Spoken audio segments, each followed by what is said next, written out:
Throughout the month of December in 2025, I took on the Rita Replacement challenge hosted by DigitalDan on his YouTube channel, and that involved building a replacement ride for Rita. In addition, you could make some changes to the Dark Forest area. The faded bird's eye view that you can see of the land at the moment is what I've done, and I'm about to jump in and show you all the changes I had made. Here is just a quick look at the instructions and the rules for the area. If you wanted to pause the video, you can now and see all the rules there. Here is a little glimpse at the first ever ride I built, which is Wraith's Song. So I've done it a little bit differently. I thought I'd start with a flat ride first and then work my way around to some of the bigger rides within the park. So Wraith's Song is a magic carpet style ride, and I thought it fit quite nicely in this area of the park, tucked away underneath the Sky Ride. And in the queue here there is some little hints and nods to previous attractions. So the story I came up with for Wraith's Song is, after stumbling upon an abandoned church in the forest, you head over to explore but get caught by the Wraiths midway through a chant and end up trapped, levitating in a circular motion. And this sums up the church building in the background of the ride and also explains the headstones in the queue line. It's also a nice little nod to 13, which is a nearby attraction. Whilst we're talking about 13, I did move the entrance to this ride, which was possible to do. So I've done it so it kind of features as you walk in from this end of the park. I've done a sort of bulky bit near the front here, very back and forth, and also moved that van into this area of the park. And the queue line kind of runs up round the side in front of the ride, as I felt this was the best use of the space for me when I build my coaster. Opposite the entrance of 13 is another flat ride that I wanted to include in this part of the park.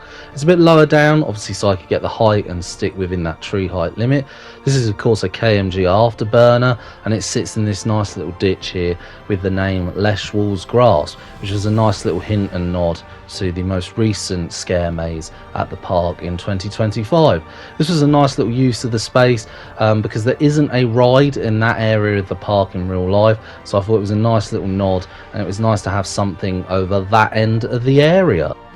This flat ride also has a backstory, and that is, you have been captured by the Leshwall and he has you in his hands, swinging you back and forth. You'll want to break free before it's too late. Again, like Wraith's Song, it's just a sort of simple backstory to explain the motion of the ride.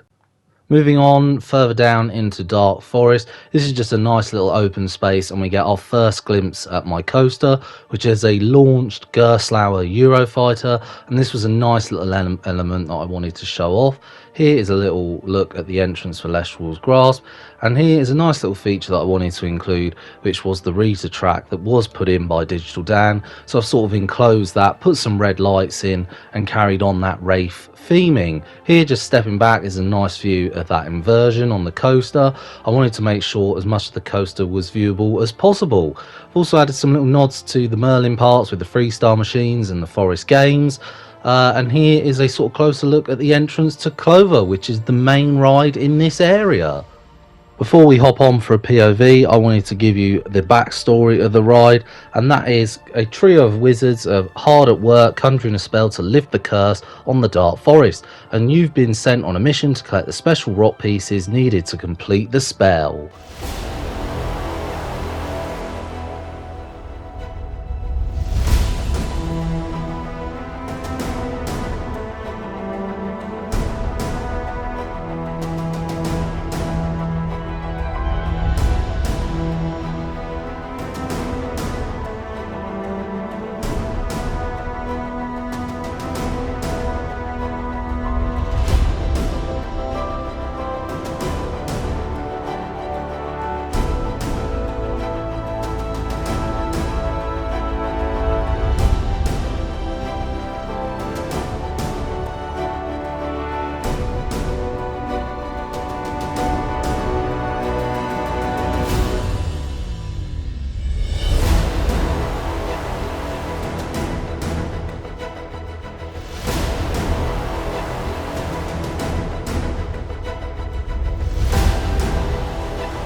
Hopping off the ride, I just wanted to talk through some of my choices. A lot of the track here you can see from guest view. This is on purpose because 13 is very hidden, so I wanted as much of this coaster on show as possible. This little feature here in the red track is kind of meant to replicate what Rita looks like, that figure of 8 element, so that's what I was going for there. And this bit here down into the forest, I do worry it probably goes a little bit too far into the forest. And might sort of edge into the gardens within the park, but hopefully I've just about got away with that because I am sticking to the tree height limit. Carrying on with the tour, and as we go under the Clover track, here is some food and drink stalls to your right and toilets as you come off the ride. And towards the back here, I wanted to utilise the space as best as possible, so there is also a little gift shop there, which you can see I've carried that signage throughout all the area to really carry on the theme. There's a little view down there to the back of the coaster, but not a huge amount because I didn't want to give it all away.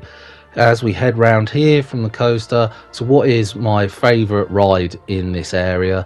It's the one I put the most effort into, especially with that signage there, which of course says Edge of the Forest, which does replicate the same sign as the scare maze, and I thought this was the best use of this space. So this flat ride in here just goes around in a circular motion, and it kind of gives off the impression you're going round and round and round, very similar to the scare maze itself.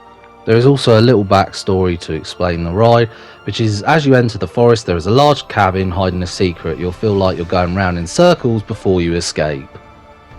So that ride very much plays on the Edge of the Forest storyline and the look of it as well. I thought it was a nice little Easter egg to chuck in there.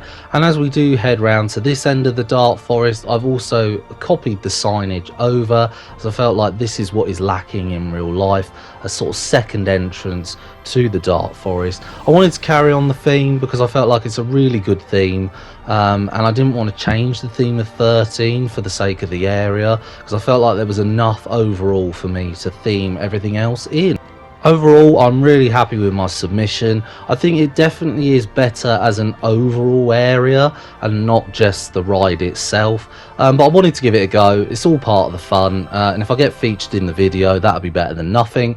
And obviously that's why I've done this video as well, just in case I'm not featured, and obviously explains the things I've done in a little bit more detail. Thank you so much for watching, and I'll see you in more What If videos in the future.